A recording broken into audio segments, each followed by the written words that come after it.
A Polícia Federal está indo para cima, eles foram avisados de que não vai durar muito aí a liberdade de muitos da cúpula bolsonarista. Quem está realmente apavorados são os deputados bolsonaristas, porque eles perceberam que o mandato não vai segurar ninguém aí em liberdade. Muitos serão presos apesar aí de terem mandato. Tem um entendimento aí que estava sendo feito no STF nos últimos 2, 3 anos, que era o seguinte: não se pode prender um parlamentar, porque se prende um parlamentar, aí se torna uma coisa política. Dou um exemplo. Quando a Flor de Lis, aquela assassina, não assassina, foi condenada por assassinato. Nem vou falar outras coisas aí que tem muitas suspeitas dela, mas tá, assassinato. Quando ela foi presa, teve que ter uma votação no Congresso Nacional para confirmar se ela ficava presa ou não. Se ela tivesse muito aliado, tinha a chance do Congresso falar: não, foi presa, mas ela é parlamentar, ela está acima da lei, ela pode ficar aí em liberdade até a última instância do processo dela. Olha só que coisa. No caso, só 4 parlamentares votaram aí para a Flor de Lis não ser presa. Tá, inclusive um deles de esquerda aí do PSOL. Tá, aí o que acontece? A Flor de Lis foi presa, meses depois tivemos uma votação muito semelhante com a prisão do Daniel Silveira. O Congresso tinha que decidir se ele continuava preso ou não por ameaçar ministros do Supremo Tribunal Federal. Ministros. Ele continuou preso ali porque a ameaça era grave, tinha dito ali que queria que espancassem ministros no meio da rua, que sonhava que uma multidão ia invadir o STF, levar o faquinho para o meio da rua e matá-lo ali mesmo, tudo mais. Então foi feia a coisa ali para o Daniel Silveira. Pois bem, aí ficou o entendimento que era bem diferente de quando era o governo Dilma. Durante a Lava Jato, também no governo Temer, de quando era a Lava Jato indo para cima de petistas. Quando era para cima de petista, a Polícia Federal podia invadir gabinete, prender o senador, não tinha problema algum, não tinha aí crise institucional. Porém, foi criado aí um clima de que se prender parlamentar tem crise institucional, tá? Pois bem, a questão está pacificada. Se prender deputado federal, o Arthur Lira não vai ficar chateado, nem vai falar: olha, tem que consultar antes de prender. Não. E também não vai articular contra aí, numa possível votação, contra a prisão do parlamentar. Ou seja, os bolsonaristas ficarão isolados, falando sozinho. Por isso, os bolsonaristas passaram aí a articular algum tipo de plano para tirar o foco do que está acontecendo. Eles aproveitaram uma fala do Lula sobre o genocídio que o bolsonarista também, amigo do Bolsonaro, Netanyahu, está fazendo lá na Palestina, para tentar tirar o foco. E aí o Bolsonaro, a Michelle, foi uma das poucas vezes que vimos aí nos últimos meses, olha só, foi a primeira em 2024, por exemplo, estamos aí no mês de fevereiro, meio para o fim, né, do mês, que a gente viu o bolsonarismo realmente articulado em alguma coisa. Eles se articularam para quê? Para pedir o impeachment do Lula, porque o Lula disse que o que Israel está fazendo ali na Palestina só se viu uma vez na história, que foi quando o Hitler fez aquilo com os judeus. E o Lula está certíssimo. Se errou em alguma coisa, o Lula foi porque o Netanyahu está fazendo aí numa velocidade maior do que a do Hitler e numa proporção muito maior do que a do Hitler, se você levar em conta o tamanho da população palestina, o local onde eles estão e o tamanho da população judia na Europa 90 anos atrás. O Netanyahu está matando muito mais rápido do que o Hitler matava, viu? Esse é o único errinho aí de comparação, talvez.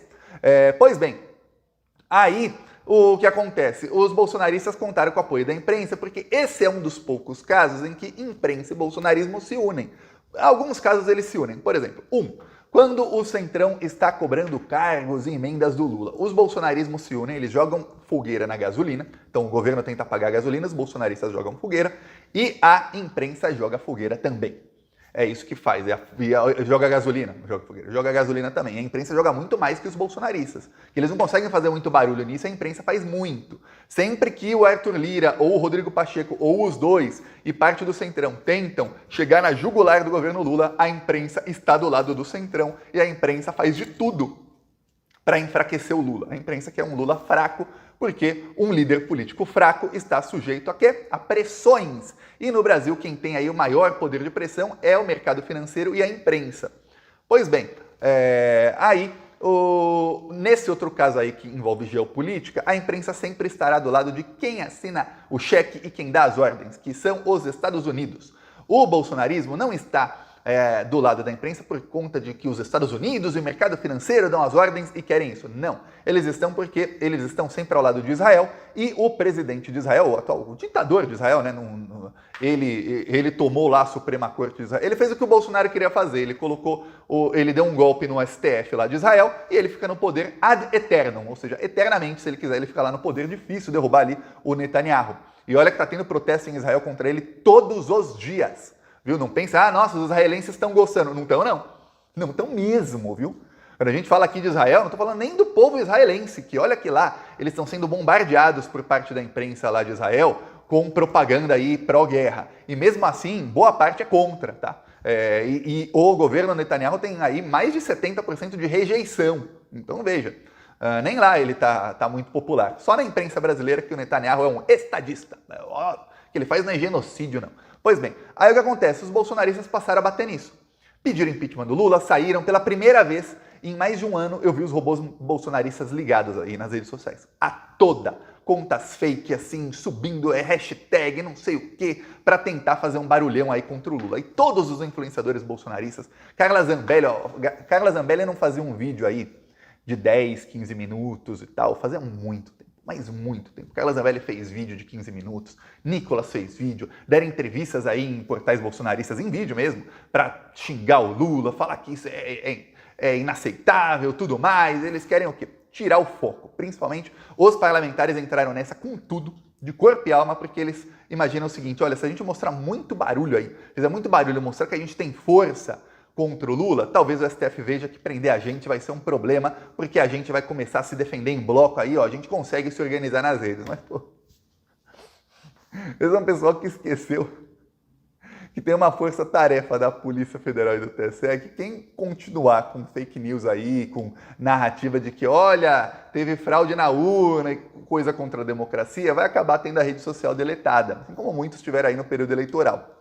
E aí, se eles começarem a tentar se defender quando forem presos aí por tentativa de golpe de Estado, o que vai acontecer é que os que sobrarem aí em liberdade vão acabar tendo as redes restritas também. Aí esse alcance todos aí que eles estão falando que eles têm, essa força toda, é uma coisa muito relativa, porque a partir do momento que o Nicolas Ferreira não tem uma conta com 10 milhões de seguidores no Instagram, que é um botão para alguém apertar, pum, sabe o que aconteceu? O alcance dele todo foi para onde? Vai ver o quê? Vai falar numa praça lá? Nossa, 100 pessoas vão ver o Nicolas numa praça? Se juntar muito, aí 1000 pessoas, vai falar. Esse é o alcance. Então, eles não estão percebendo que tudo que eles estão aí falando que eles têm é muito frágil, muito, muito frágil.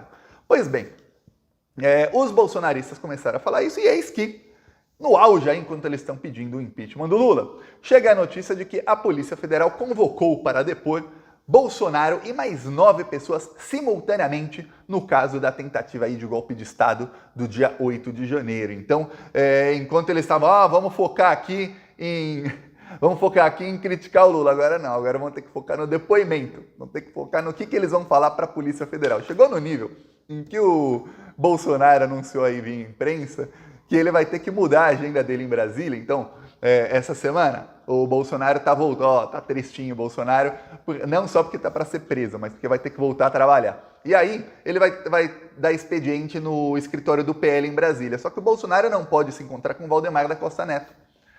E o Valdemar Costa Neto, às vezes eu falo Valdemar da Costa, às vezes eu falo Valdemar Costa Neto, também na imprensa eu vejo com o da ou sem o da. Enfim, o Valdemar Costa Neto, ele também não pode se encontrar com o Bolsonaro, não podem falar nem indiretamente. Então eles vão fazer um jeito aí de que os dois não se encontrem e não estejam lá no escritório do PL no mesmo momento.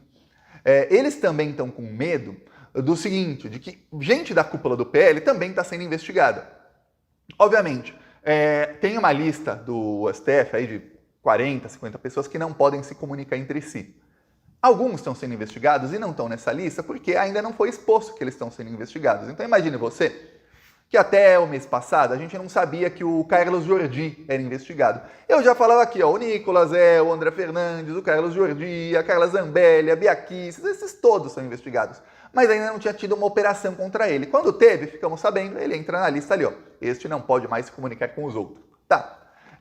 No caso, A gente sabe que mais gente na cúpula do PL participou da tentativa de golpe. Teve gente que redigiu lá o documento contestando a eleição, teve gente que articulou a confecção daquele documento, teve gente que foi quem articulou o encontro do Valdemar junto com o cara que era o guru do Bolsonaro, que falou que teve fraude na eleição de 2014 e tudo mais, que foi quem fez o Bolsonaro fazer uma live contra as urnas em 2021, que foi quem deu argumentos para um argentino fazer uma live também em novembro de 2022. Enfim, tem gente ali.